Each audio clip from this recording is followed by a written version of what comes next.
Hello, everyone. Today's story is The Reason for a Flower. The author is Ruth Heller. So last time I told you we were going to learn about why bees are so important. So today we're going to learn about that. The reason for a flower. Birds and bees, you see the bee right here, and these, look at this, there's butterflies. So lots of insects, birds and insects. And these ones are flying at night. Those are moths. Sip nectar from the flowers. Remember, nectar is what you will find down inside the flower. It's a liquid, like a watery liquid. As they search around for more and more pollen. Now, right now is when we see lots of pollen outside. If you've gone outside lately and you notice sitting on top of your car, there's a little yellow powder, or you can even see it on the sidewalks because there's so much right now. That's from flowers. That's the pollen that has been blown by the wind or from other insects onto the ground, onto your car. And that's oftentimes if you have allergies like I do. Pollen is what can make us sneeze or make our eyes feel watery and itchy. But bees love pollen. That's what they go out into the flower in search of. So the bees go out to the flowers and they'll land on one flower, suck up the nectar, and then remember, bees have those little tiny hairs all over their body. The pollen gets stuck to those little tiny hairs. And then they fly to the next flower and they do it all again. They suck out the nectar, they collect some of that pollen from that flower. And they keep going around and around until they're carrying so much pollen, then they take it back to their hive. Some pollen can travel in the breeze,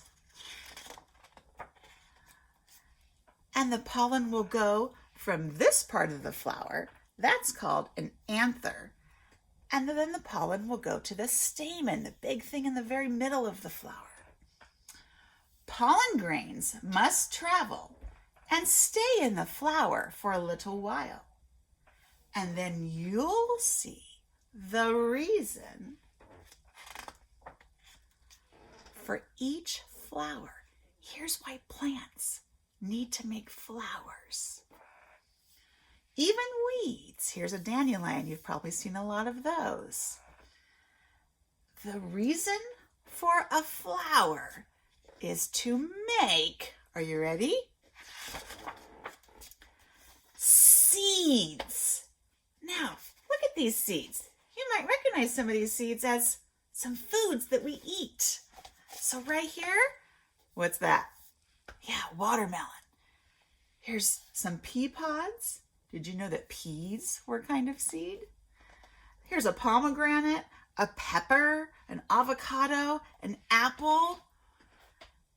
If those flowers don't get the pollen from the bees, then those flowers won't make any of our food. It's the bees' job to go from one flower, collect some pollen, then fly to the next flower, and they leave some pollen from the other flower into that new flower. And when that new flower gets pollen from a different flower, it mixes together, and then that flower turns into our food, our fruits and our vegetables. And our fruits and our vegetables make new seeds. So this is called a pit. The ones that are really big, the seeds that are really big are called pits.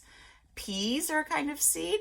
And you know, if you've ever had to spit out these seeds when you're eating a watermelon, those are seeds that we could use to plant and grow new plants from. Here are some other kinds of seeds that you might recognize.